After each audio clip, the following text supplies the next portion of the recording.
All right, we're back up here with Thomas Werdine, founder of Well, ThinkFreight IO. We got bounced earlier by Kevin. He forgot he had a phone call and accidentally ended the stream. So, uh, but yeah, wanted to pick back up. Had one kind of final question for Thomas here. Kevin and I have been talking a lot about the potential for somebody to develop a network effect in the world of freight, something akin to I don't know. We were talking to Prasad recently. 2.5 million truckers on trucker tools. DAT's got a massive network effect. Like, what could potentially supplant that? I know that there's a lot of areas for innovation still left to be had in the industry. So, I'd love to hear your take on that. I think that's interesting. I think that there's a lot of freight tech out there that, I mean, I'll just be frank, is just very not as needed as what people think, right? I mean, there's a lot of people I out there mean, that have it's too that small. are yeah, yeah. And there's a lot of companies that are just building tech to kind of build tech, or building tech to raise money and to sell it. And a lot of people who have just never been in the industry, um, trying to solve problems they just don't know anything about. And I think that that's kind of changing. I think we're starting to see a lot more actual freight people develop and work on technology and these problems. Um, something I really see and I'm very bullish on, and really think that could be a really kind of big pure play in the next kind of few years, is an up and coming platform, or even just an up and coming space, is reefer LTL. Um, Hmm. there's not really a lot of ways. Like, if you think about it, if you go to a DAT, a truck stop, or like any of these load boards or platforms, it's really tough to find that load coverage for this more specialized freight. This reefer LTL, this LTL. If you're looking for LTL, obviously there's massive LTL companies that can handle it. But if you start looking for reefer Right. LTL, it gets a little bit more fragmented. There's a lot more regional carriers and a lot more specific, kind of based on what you're looking for. So, there's a platform that's kind of developing now, FreshX, that's doing and specializing in reefer LTL. I think that they're kind of poised and in a good position to kind of be one of these pure play, or kind of network building kind of companies, where as you kind of have this network of people, these freight brokers. I mean, I turned down so much reefer LTL freight because I just didn't know enough about it or have the capacity. So if you can have that kind of network effect in that kind of arena as well, I think that you can really change how people look at reefer LTL. I think it can be a lot more simple, similar to just how regular LTL is. A lot of people talk about kind of just dive into LTL because it's a lot easier, though. Like what you kind of like what like you just kind of have to dive into that world. It's a lot like full truckload. You don't really know until you know. So, reefer LTL, I think, is kind of the same way, where you could really have that kind of network effect in building a really cool integrated platform that even transforms into partial or half truck, that kind of even moves into just kind of the full cold chain aspect of it, and even potentially having warehousing solutions in their network, or just I think there's a lot of cold chain solutions that could happen, especially on the reefer LTL side. I love it. It's interesting. Yeah. Yeah, I mean, fun.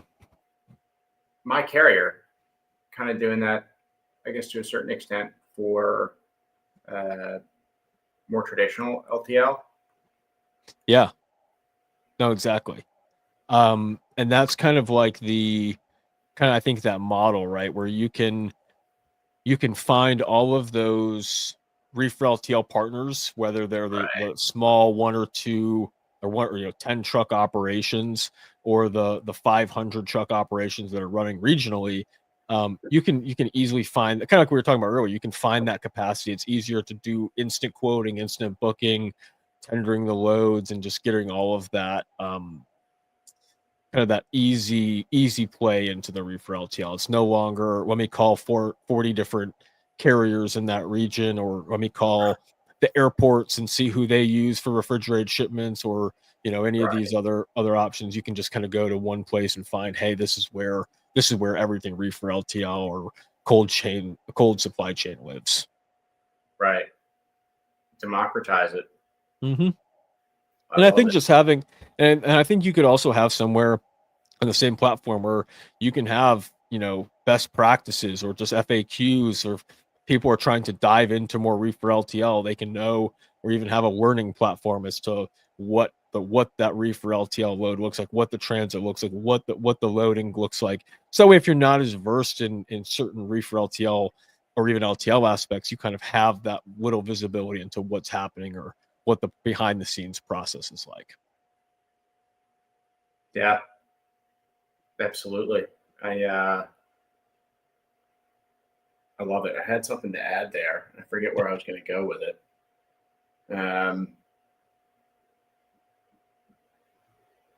But anyways, yeah, I appreciate it. I mean, no, for LTL, sure, as an interesting space. I had some interesting exchanges this week on LinkedIn about LTL. Started doing a little bit of work with Adam Robinson. He's a guy who's done some LTL work in the past around search engine optimization. Was that if you search LTL in like pretty much any market, Saya pops up. ODFL does not. Conversation was about how do you own that term. But very interesting space for sure. Oh yeah. Anything else you want to hit on while we have each other here? Yeah, man. I mean, I'm always down to even dive into. Like, I was looking at CargoNet's recent Thanksgiving, trends. We've got Thanksgiving coming up next week, and they're putting out the high alert, saying this is going to be kind of that time where freight is sitting, peak criminal activity, just because of not a lot of warehousing being open from Wednesday afternoon usually until Monday. Trucks not moving, so they're sitting in yards. So generally tends to be a kind of that peak for criminal activity, that the kind of right before, kind of that window now from the week before leading up to the Monday after is kind of the biggest cargo theft area in this time. So definitely need to be on the lookout, especially if you're moving a lot of loads. We've seen a lot of scam tactics on the load boards. So if you're moving freight over the next few weeks, just be very vigilant. Stay, if you have a bad feeling, do your due diligence. Make sure you're doing your carrier vetting. Trust your gut. If something feels fishy, it's probably fishy, and you probably shouldn't be loading them or something. Because there's, we saw it at around the 4th of July time, a massive surge in scams and things like that. So just be on high alert, because it could very well happen.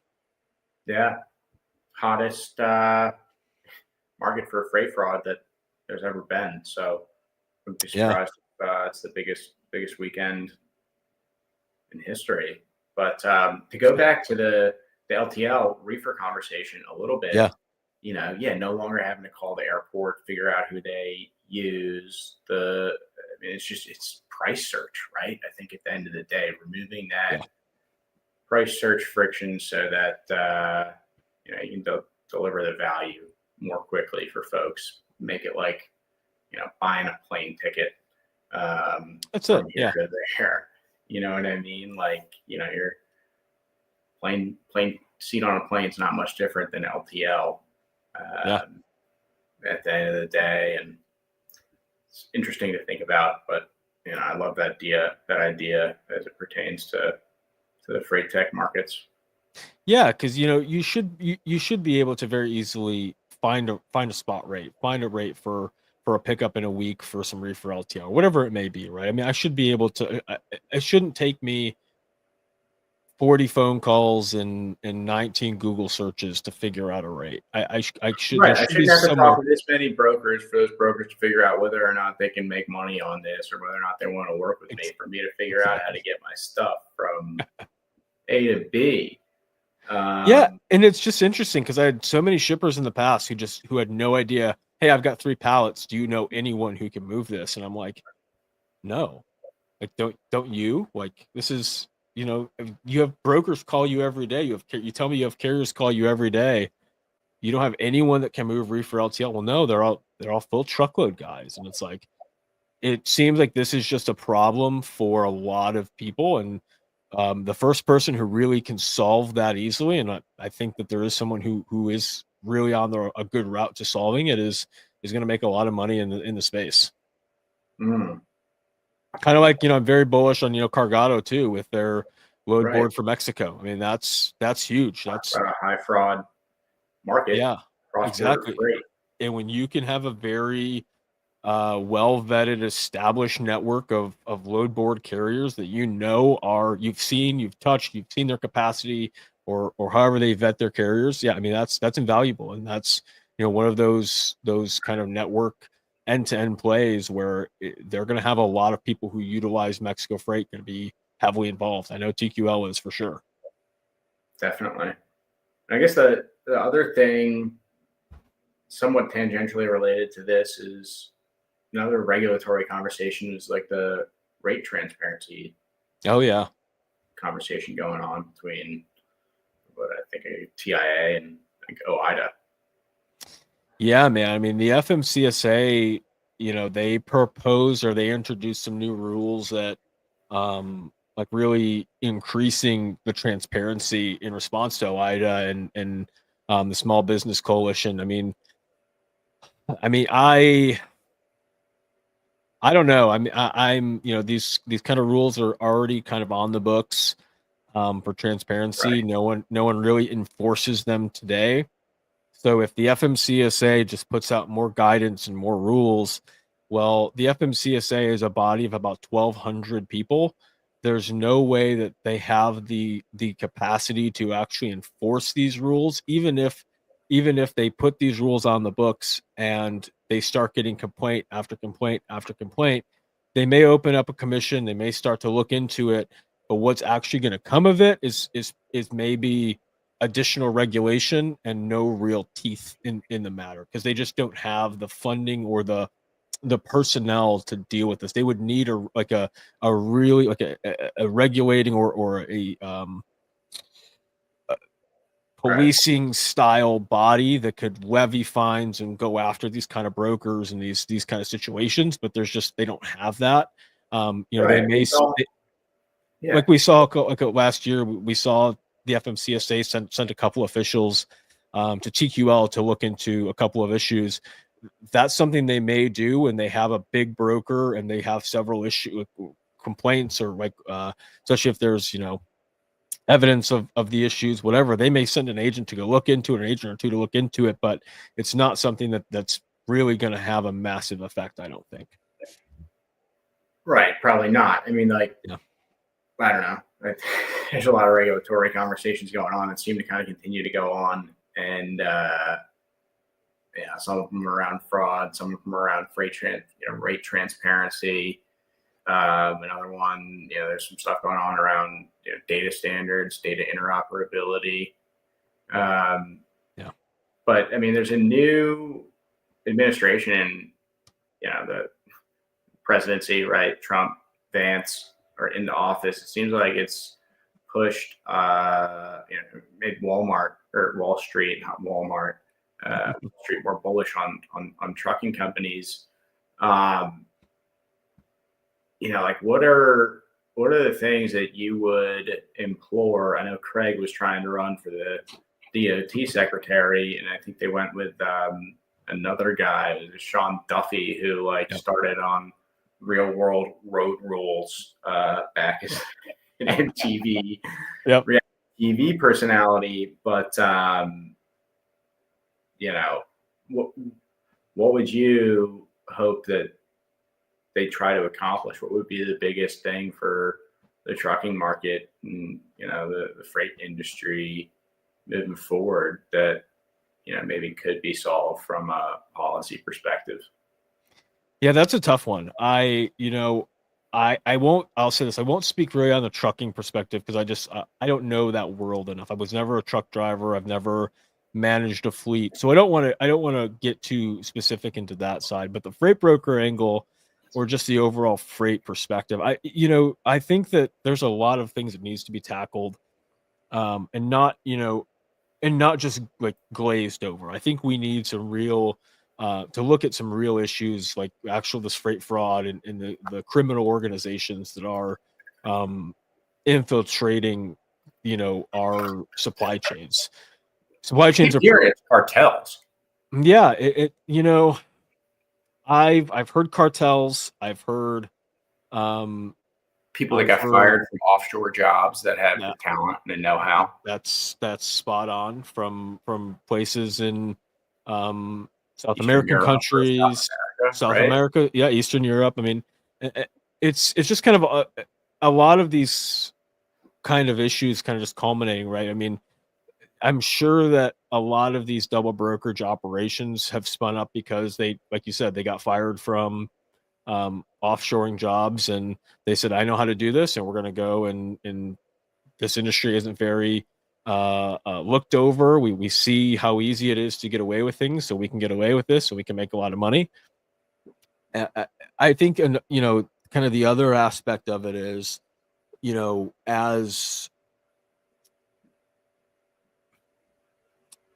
I think something that needs to be looked into, and people aren't going to be happy with this is, but I think broker bonds um, need to be something that really is looked into for the carrier side. I said I wasn't going to touch on that a lot, but I think broker bonds need to be more scalable in terms of not everyone has to have a minimum $75,000 bond. They need to be scalable to what your spend is in trucks per year, right? So if you're spending $10 million a year on truck, you should have a bond that is on trucks. You should probably have a bond that is similar to that. So if you are a scam organization that is trying to just bypass and steal a bunch of loads or double broker loads and run away with all the money in 30 days, 90 days, and burn your MC, it should be a lot harder to do that. There should be a bit much bigger bond, I believe, attached to that. Brokers may not be happy with that, especially smaller brokers. I know I was talking with several broker friends earlier this year, and they were complaining about how expensive the broker bonds have become over the last 24 months, and that is directly correlation to fraud and all these brokers just going out of business, and bonds having to pay out every time that these carriers commit these massive frauds, and it's a snowball effect of problems. Right. I've heard 75K is the price. Is that like the going rate today and it's been going up? Yeah. Damn. What it used to be, I think it's always been 75K. Right. Interesting. Yeah. That would be one way to do it.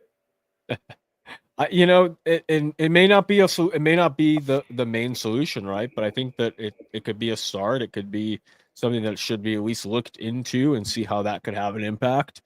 Right. Like there's ways to kind of mitigate what is happening, and I just don't think we're even scratching even the lightest surface of it. We're trying to let a lot of the private sector take care of it, and I think that that's part of it. We need better vetting, better tools like what Highway is putting out there, but then there's also carriers who will buck against the Highway and say we're not going to run for any broker that uses Highway. I see that every day on Facebook groups and on LinkedIn, and Yeah. they just will refuse. And so what happens to them when every broker's using Highway? Are they going to go out of business, or will they join the Highway brigade and join on? I don't know.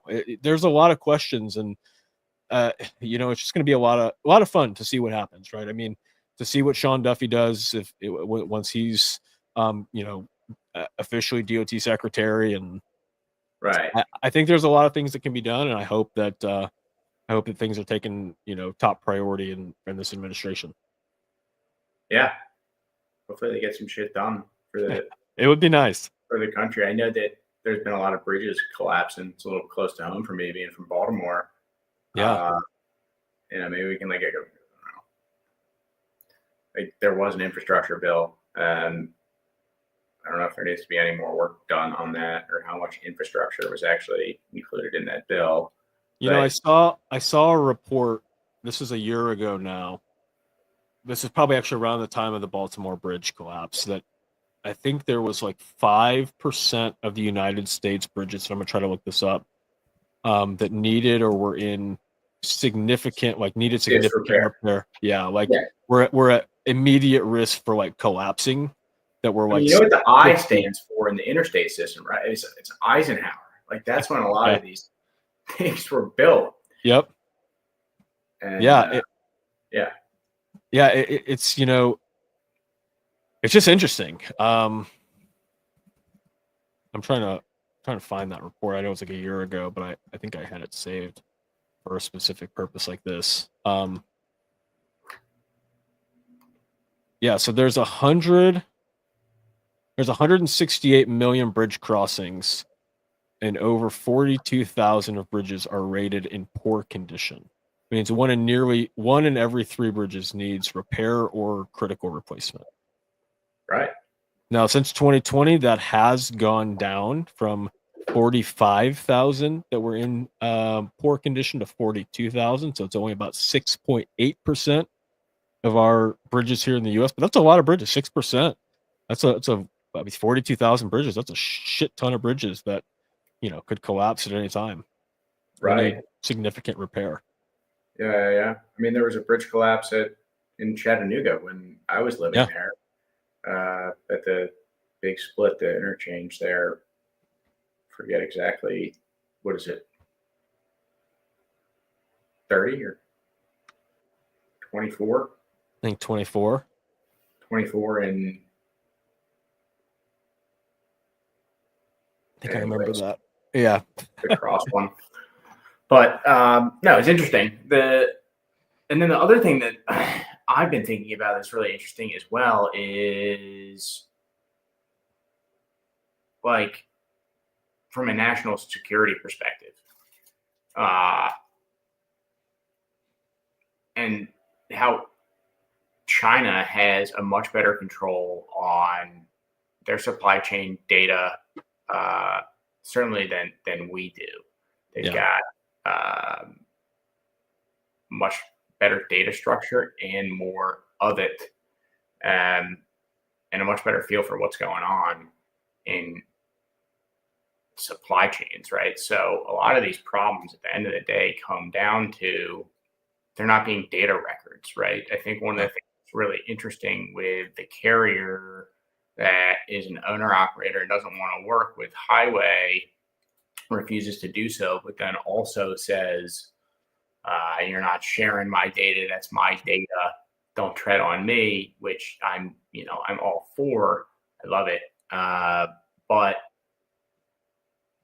if there's a driver record, right, like if there's a way for you to differentiate yourself from the other scumbags on the road, like you need to have a record of your service. There's got to be something like, this guy's a 5-star driver for Uber and he's done it 2,500 times and he's awesome. And this is his picture, this is his face, and here's his company. And until we've got a way for data to communicate nicely, I think it'll be hard for a world like that to exist. And I'd love I don't know, it'd be interesting if somebody could find a way to get truckers excited about potentially having a way to say, hey, I'm Bob and I've been doing this a long time and I'm not one of the bad guys, right? So that they could have an easier time getting freight and not cut off their nose to spite their face, if that makes any sense.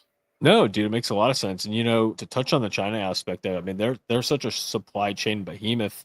I mean, most of the cargo ships and stuff like that are all owned by Chinese companies and Chinese flagged or not Chinese flagged, but cheaply flagged and owned by Chinese companies. So yeah, I mean, yeah, man, it's a great act, and it really hurts. It hurts a lot of U.S. A lot of stuff here in the U.S., but maybe it needs to be rethinked. I really think it's something that definitely does need to be rethinked. I mean, you have to think about the aspect of everything Navy's that has. They're spitting out a lot more ships than we are.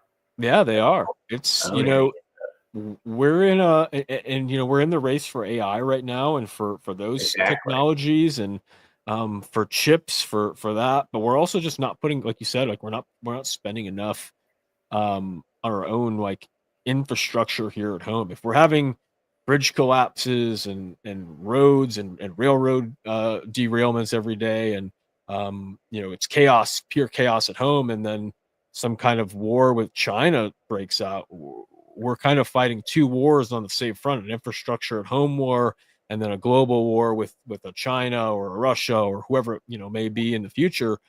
Yeah, we're just kind of in a weird situation where I think that we need to really look at ourselves here at home, and look at our national security from a real perspective, and start to get more of an understanding of our supply chains, our shipbuilding, our overall, like, rethink the Jones Act, because that's something that really needs to be looked at. Yeah, and just this fraud aspect, and kind of bringing things a little bit closer to home. I know it's not going to happen overnight, but we're seeing a lot of nearshoring and reshoring back home with Mexico. So we'll just, it's going to be an interesting time. Honestly, it's going to be a lot of good headlines, and hopefully, like I said, like we were saying before, hopefully the Trump administration takes a lot of these issues seriously, and puts them, top of mind. Definitely. Well, I think that's a good spot to end it right there. A lot of stuff to think about over the next 4 or 5 years. Really exciting time to be in freight tech, right? Like, it's one of the final frontiers. It is one of the industries where you still can't go and buy a plane ticket, if you will, right? Exactly. Room for us to get to where we need to go to win the AI war. To your point there, right? Like, AI is only as good as the input. We don't have anything to throw in because everything is a different language, and they all live in silos, and people don't like to share it. Exactly. But anyways, it is a bit of a conundrum, and excited to see what happens, because I don't know, no better place on earth to try and solve the problem than here in USA. Damn right. Where we always think freight. That's right. All right, Thomas. Talk again soon, man. Thank you. Great seeing you. Thanks for having me back. And yeah, man, for sure. Bye. See you soon, brother. See ya.